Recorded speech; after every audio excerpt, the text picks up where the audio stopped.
네, 여러분, 지금 우리는 긴 글쓰기를 하고 있는데요. 그 중에서도 설명하는 글쓰기를 하고 있죠. 자, 설명하는 글을 연습하는데요. 먼저 여러분에게 설명하는 글이 뭔지, 설명하는 글을 쓰려면 무엇을 중요하게 생각해야 될지 봤어요. 설명할 때 제일 중요한 말이 뭐예요? 다른 사람을 이해하게 하는 거라고 했어요. 이해를 하게 하려면 뭐가 필요하죠? 어떤 사실과 내용에 대해서 이야기를 하고 정보를 많이 줘야 되는 거죠. 그리고 그런 내용을 준비한 다음에 자, 틀, 프레임, 네, 그 틀을 우리가 짜 보았는데요. 지난 시간에 한 것이 이거예요.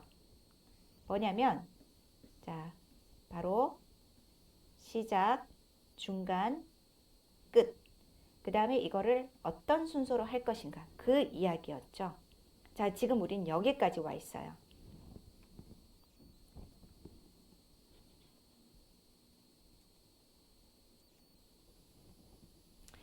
우리는 지금 설명하는 글을 쓰고 있죠. 그러면 설명하는 글은 자, 선배가 후배에게 말할 때, 부모님이 아이에게 말할 때, 선생님이 학생에게 말할 때 그런 거 생각하라고 했어요.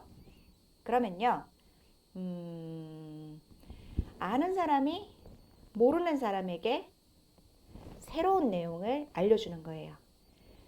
그러면 모르는 사람이 이만큼 이해하려면 무엇이 필요할까요? 자세한 내용이 필요하죠. 지금 여기서 자, 우리가 예를 들어서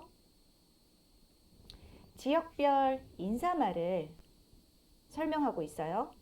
자, 지역별 인사말 우리가 사투리 아니면 방언이라고 하죠. 이런 것을 소개하려면 방언에 대해서 방언이 무슨 뜻이지?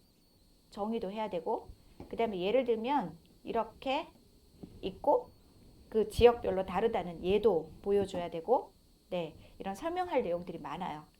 그런데 그냥 시작할 수는 없어요. 갑자기 자, 이런 예가 있다.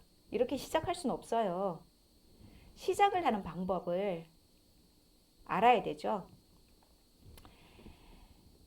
자, 유학생이 설명하는 글을 썼습니다.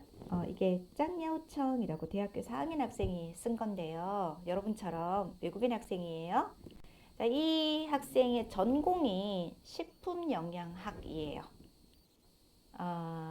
우리가 음식을 먹고 건강하게 살고 네, 그런 것과 관계된 거죠. 그리고 사실 우리 식품 영양 정보는요.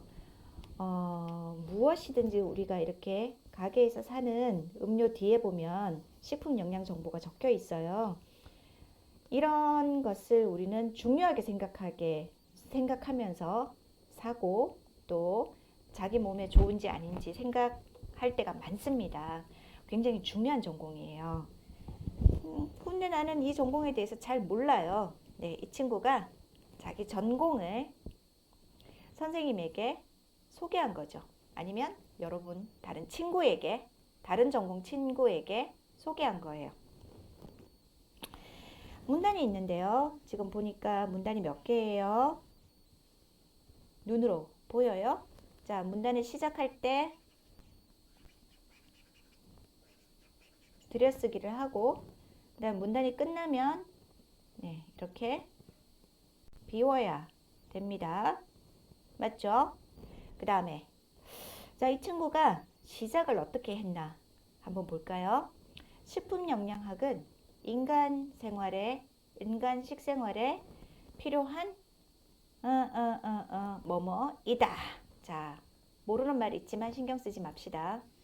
자, 뭐뭐는 뭐뭐이다. 뭐지 이거? 정의. 그렇죠. 정의의 방법으로 시작했네. 잘 시작했네요. 네.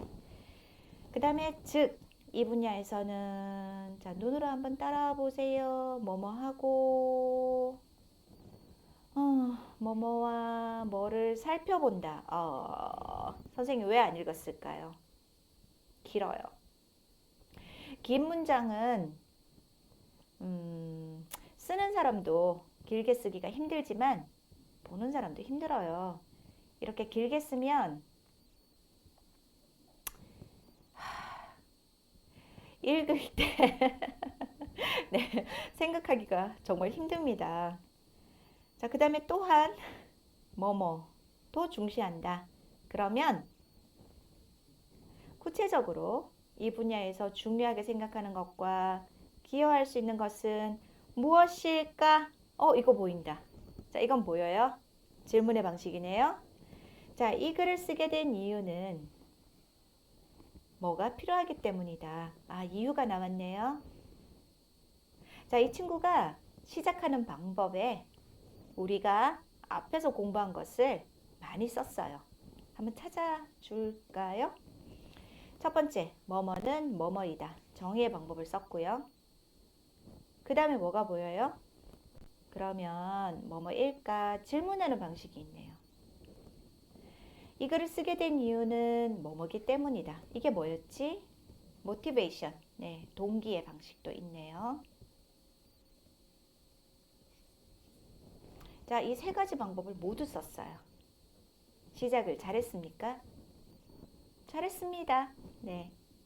선생님 외국어로 이렇게 못 쓰는데 여러분 이 정도 쓰면 정말 선생님도 대단하다고 생각해요. 하지만 선생님 생각에 버리면 좋겠다 라는 생각이 있어요.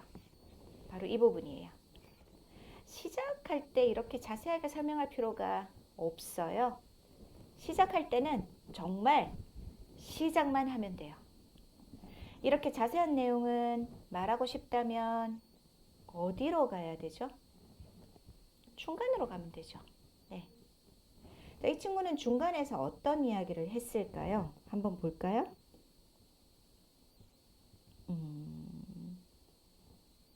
무슨 색깔로 할까요?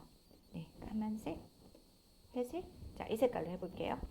식품영양학자들이 크게 세 가지 영역. 아, 세 가지. 그럼 지금부터 첫째, 둘째, 셋째. 첫 번째, 두 번째, 세 번째. 나열형으로 나오겠구나. 자, 첫째, 둘째, 셋째. 오, 여기는 전공 이야기가 참 많은데요. 자, 이걸 우리가 알아야 될 이유는 없습니다. 선생님 읽지 않겠습니다. 세 가지를 소개했는데 여러분 이거 보면 알겠어요? 지금 우리가 이걸 보면서 어려운 이유가 뭐죠? 맞아요. 전공 용어만 이렇게 나열이 되어 있고요. 설명이 없어요. 이건 설명하는 글인데 모르는 사람에게 설명하는 글인데 설명이 없어요. 우리가 이걸 보고 이해할 수 있을까요? 그래서 뭐가 필요할까요? 첫째, 기초가 여기에 예를 들면 예시가 필요하고요. 둘째에도 예시가 필요하고요. 셋째에도 예시가 필요해요. 그럼 이런 예시를 넣으려면 문장을 cut 끊어야죠. 문장을 끊고 자, 첫째, 기초과학이다. 예를 들면 둘째, 식품원리이다. 예를 들면 셋째, 응용 분야이다. 예를 들면 자, 이렇게 설명하는 것이 필요하네요. 그러면 이 두 번째 본문이 길어지죠. 그러면 문단을 나누면 되죠. 문단 3개나 아니면 예를 드는 문단을 두 번째 문단으로 2개나 3개 정도로 나누면 되죠. 자, 이제 끝으로 가봅시다. 이상으로 뭐를 살펴보았다. 많이 봤어요. 맞아요? 앞에서 이상으로 하고 똑같은 게 뭐가 있었죠? 기억해서 말해보세요. 지금까지. 자, 식품영양학은 뭐뭐이다. 뭐뭐일 뿐만 아니라 뭐도 연구한다. 맞아요? 그리고 마지막에 식품영양학을 배우면 자신의 건강도 관리할 수 있고 더 많은 사람의 건강도 지킬 수 있다. 이렇게 이야기하고 정리를 했습니다. 정리하는 부분에 내용 잘 쓴 것 같아요. 네, 선생님 생각에도요. 자, 이 친구가 이렇게 글을 썼는데 정말 대단해요. 그런데요, 더 좋은 글을 만들기 위해서 선생님이 하고 싶은 이야기가 있어요. 뭐냐면, 자, 선생님 이거를 그림으로 그려볼게요. 사람이라고 생각하면, 자, 시작, 중간, 끝 이렇게 있는데, 시작, 중간, 끝. 어때요? 넘어질 것 같아요. 네. 자, 이렇게 머리만 크면 안 되죠. 보통 어떤 구조로 생각합니까? 시작, 중간, 끝. 중간이 조금 더 길어야 되지 않을까라는 생각이에요. 맞죠? 그리고 이렇게 시작이 너무 길면 사람들이 처음에 시작할 때 부담이 돼서 안 읽고 싶어. 안 읽을지도 몰라요. 선생님은 숙제를 보니까 끝까지 읽지만 다른 사람들은 이걸 끝까지 안 읽어요. 그러니까 아까 이렇게 중간에 긴 설명은 본문으로 보내고요. 그럼 본문이 조금 더 길어지겠죠. 자, 그렇게만 하면 이 글은 아주 좋은 글이 될 것 같아요. 그리고 두 번째, 중간에 내용이 어려운데 설명이 없었어요. 예를 들거나 아니면 분류를 좀 잘해서 이해할 수 있도록 해주면 좋겠어요. 자, 이 구조를 다시 보면 이 친구는 정의로 시작하고 질문을 하고 동기를 말을 했고요. 그 다음에 중간 부분은 나열형으로 하고 마지막에는 이상으로 뭐를 살펴보았다 라고 정리를 했습니다. 이렇게 세 문단만 써도 아까 그게 한 선생님 생각에는 한 850자, 900자 정도 될 것 같습니다. 잘 썼는데요. 자, 이 내용으로요. 정리를 한번 다시 해볼까요? 다음 표현에 알맞은 내용을 써보세요. 식품영양학에 정의가 있었습니까? 식품영양학은 뭐뭐이다. 이게 정의였죠. 인간 생활에 필요한 식품과 영양 문제를 다루는 자연과학의 한 분야. 이게 정의네요. 정의는 어디서 찾으면 되나요? 사전에서 찾으면 됩니다. 자, 정의 있었고 식품영양학의 하위 분야. 자, 이런 전공이 있고 이 전공 밑에 자, 어떤 것이 있습니까? 어디 있었지? 여기 볼까요? 자, 첫째, 둘째, 셋째. 기초과학, 식품원리, 응용 분야 이렇게 세 가지가 있네요. 자, 하위 분야가 있고요. 하나, 둘, 셋. 선생님 기억 못해요. 여기서 이것을 기억하는 것은 필요 없어요. 자, 이건 있었어요. 식품영양학의 유용성 있었습니까? 자, 유용성 얼마나 좋아요. 유용성입니다. 찾으러 가볼까요? 유용성. 자, 유용성이 어디 있을까요? 여기는 그냥 질문만 했고 대답이 아직 없었고요. 자, 여기는 첫째, 둘째, 셋째 분류만 있어요. 그 다음에 마지막에 자, 세 가지. 아, 여기 있네요. 식품영양학은 인체 건강을 위해서 연구할 뿐만 아니라 급식산업학까지 연구하는 학문이고 식품영양학을 배움으로써 자신의 건강을 관리할 수도 있고 더 많은 사람의 건강을 지킬 수도 있다. 여기 있네요. 자, 유용성은 미안해요. 이렇게 있습니다. 크게 두 가지가 보여요. 자신의 건강, 다른 사람의 건강.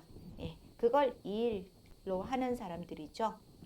보통 회사나 학교 같은데 다 같이 그 학교나 회사 안에서 식사할 때 거기 가면 식품 영양사라는 분들이 계세요.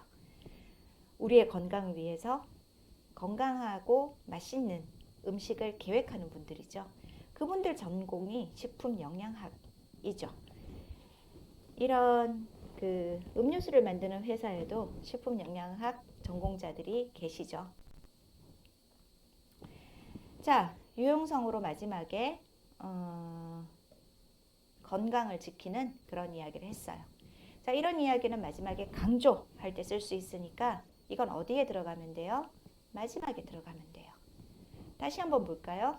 정의는 시작에 들어가면 되고 하위 분해는 중간, 그 다음에 유용성은 마지막에 들어가면 되죠. 이거 써야 돼요? 네, 써야 돼요. 이게 없으면요. 아니, 나는 지금까지 왜 식품 영양학에 대해서 읽었지? 그렇잖아요. 네. 그래서 이 글의 좋은 점과 부족한 점은 무엇일까요? 여러분 어떻게 생각해요? 시작, 중간, 끝 구조에 맞게 글을 쓴 것은 정말 잘했어요. 설명하는 글에 나오는 표현을 잘 이용한 것도 정말 잘했어요.